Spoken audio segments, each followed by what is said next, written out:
Buongiorno everyone, welcome back to the Magpie Channel TV. Welcome to the quayside. Over to this, Ooh, nice bit of sunshine. Obviously, it's apparently going to be lashing it down for the match tomorrow, so that's great news. You know, that rainy match day, rainy fan cams and stuff. Make sure you look out for them as well. If you're at the game, we'll be outside the club shop in Shearer's Bar after the game for the first fan cams of this season. And obviously, I'll be at Pumphrey's Bar on the big market before the game for a pre-match chat. Very interactive, get yous involved. Q&A, just talk about Newcastle's upcoming season, the transfer window that's currently still going on, and loads of other Newcastle banter and some songs and everything else. So make sure to head to Pumphrey's, £2 for £7, DJ, band, me, good crack, NUC fans, bouncing. All you need to know really.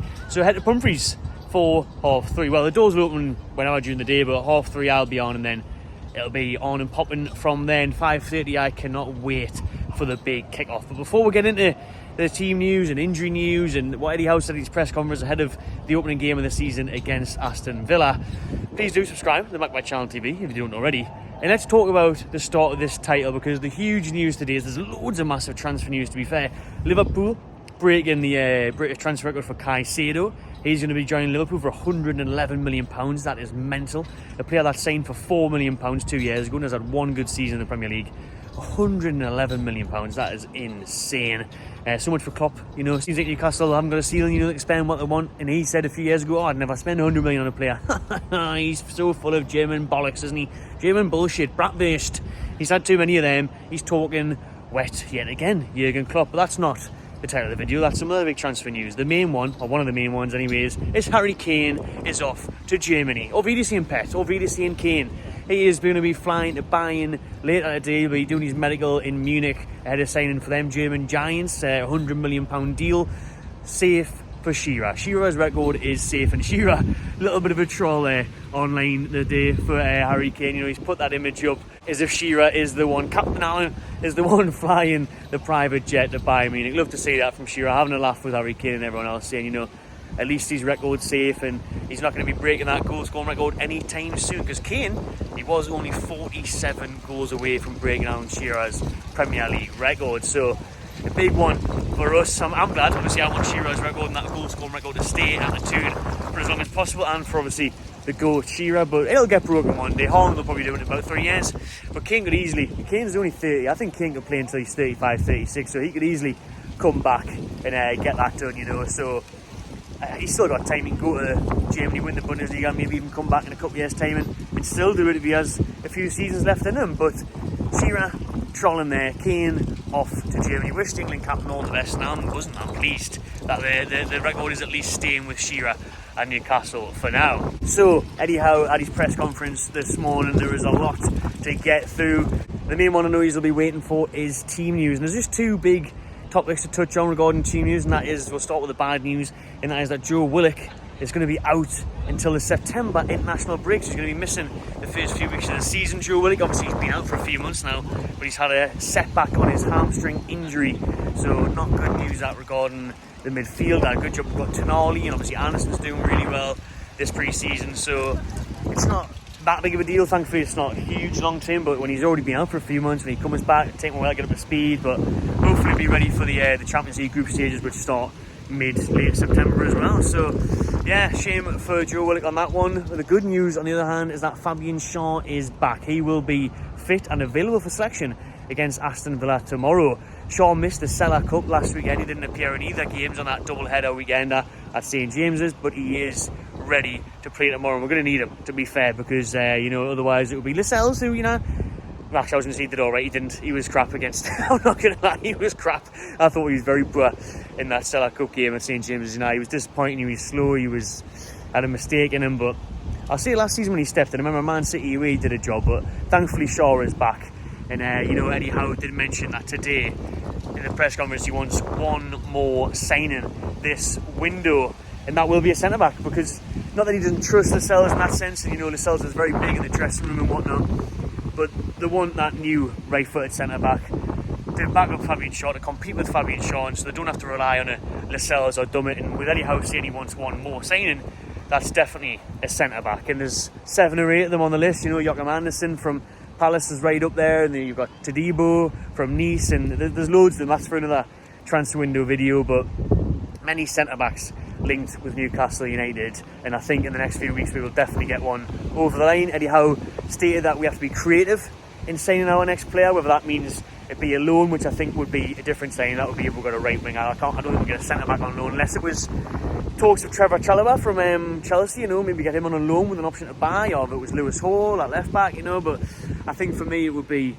another signing that we'll get on loan. I think the signing that we will make, the centre-back, will be for around the £40 million mark, and it'll be like a staggered payments, and that's another way of being creative. Eddie Howe was also asked about the new rule that has came into effect this season, is that you can't have two coaches in the dugout at the same time. So the technical area where you famously see Howe and Tyndall standing side by side going mental, that's no longer allowed in the Premier League next season. So there'll be no Mad Dog and Howe on the touchline at the same time. So one of them can be in the technical area, one of them has to be further back in the actual dugout, and vice versa. Howe was asked about this and he said he found it strange that they've brought that in this season, with a little hint there and a little dig that he thinks it's because of them two that the rule has been enforced now for the upcoming Premier League season, because he's saying that rule kind of has been there for a while, but it's never really been legitimised or put forward, and now it has. Now they've been told categorically that cannot be the case, and if they both are in the technical area at the same time, they'll get a yellow card. So Eddie Howe jokingly said, we don't want to get Tyndall sent off, so you'll have to chain him to the dugout. He said he'll have to chain, who let the dogs out, you know what I mean? You'll have to chain Tyndall. Mad Dog will be strapped to the bench to make sure he doesn't kick off too much and get sent off. I think that rule may get broken once or twice this season, depending on what is happening in the game and when emotions get flared, but I think it is completely because of us. You don't see that many other teams do it. You might see them now and again, but we're notoriously famous for it, and obviously all the attention Tyndall got last season, all the jokes, all they went viral, didn't you, with being the main man and wanting to be centre of attention and all that. The Premier League have picked up on that. You'll have your likes of Tottenham and that probably whinging, saying, it's unfair that they're doing this, it's not right, you've got two of them in the area, and one of them's doing this and one of them's doing that, and he's listening to the tactics of the away bench, all of that crap. So yeah, that rule is enforced, and Eddie Howe, sarcastically said, a bit strange how that's came in, isn't it? So that was another touching point at the press conference, and Eddie was also asked about the Amazon documentary. I was obviously lucky enough, me and Kate, to go to the premiere of it. Last week we've seen the first 2 episodes already. The first episode aired on Amazon at midnight last night, so it is out now for you to all watch and enjoy. It is absolutely class. Let us know in the comments if you have watched it and what you thought. Eddie Howe was asked would he be watching the next 2, because obviously Howe was at the premiere alongside the players last week as well, and he said no, I won't be. He says I was forced to watch it last week at the premiere, but he doesn't fancy watching it himself at home. He won't be watching it over his lasagna and Moretti with his family, and maybe Tonali if he's been invited. So he won't be watching it, because I think Eddie Howe's focused on the here and now, and he wants to concentrate on the games at hand. He's busy enough, I think, without having to sit down and watch more Newcastle United stuff. But last week at the premiere it was class having Eddie Howe there above us. We were obviously the lower cinema, they were above us, and the players, everyone interacted before and after, because obviously the fans wore flags that were down there with us and the journalists and that, and they were cheering when Howe came on and cheering at Bruno in certain moments. So it would have been meant for them just sitting above there and laughing and enjoying that, and we showed our appreciation of them, so that was class. But Howe won't be tuning in for episodes 3 and 4. I definitely will. I can't wait I have to wait 2 weeks now, but I can watch the first 2 again whenever I want, thanks to Amazon. So yeah, let us know what you thought of the documentary in the comments below as well. And finally, let's get into the big game preview and the opening game of the season. It is Aston Villa at home, 5:30 kick-off. And to be fair, I was reading this today and I couldn't believe it. Aston Villa have not won at St James' Park since 2005. That is how long it has been since the Villains came and picked up 3 points at St James's. That's mental, I can't believe that. And obviously that was the infamous game where Boyer and Dyer had a scrap and we had 3 players sent off. So David O'Leary days. So yeah, they haven't won here in a long time, Aston Villa, and this is probably, I was going to say their best chance, because this is the best Villa team I've seen in years. The manager, the players, everything. I do really rate Aston Villa. I think they've got a quality squad there, but it's not the best time winning years, because it's the best time for us to win in years as well, because it's the best squad we've had since those early 2000 days. Obviously that mid 2000s we're on our way out a bit, but for me I reckon we've got a class chance this weekend, and I fully fancy us to win. I think our team is, like I said, Willock's out, Shaw's back in, there's no other concerns. It's a big talking point, will Barnes play on the left or will Gordon play? Who will play in the middle? Will he put Tonali in from the start, or will Eddie Howe do what he's done in the past in terms of bedding players in like he did with Bruno Guimaraes? Will he do the same with Sandro Tonali? I've got a feeling that Elliot Anderson might play in midfield. He might start with the young Anderson because of the pre-season he's had, and because the reason I've just said there in terms of letting Tonali adapt to life in the Premier League and getting up to pace with things. And then on that left-hand side, I think you'll start with Anthony Gordon. I think you will. I think there's obviously big hopes for Gordon this year after a very impressive summer where he won the Under-21 Euros and he became player of the tournament in that as well. I think it would be daft not to play him when he's got that confidence and momentum behind him. Although Bobby Barnes obviously had his debut last week and scored a brace and was brilliant. So either or for me, but I've got a feeling he'll start with Gordon. I've got a feeling he'll start with Anderson, and the rest of the team picks itself in terms of, I think, Isak down the middle instead of Callum Wilson as well, with Almiron on the right. I've whacked my team on the screen there actually because that's the one that BBC have put together for the article I wrote the other day.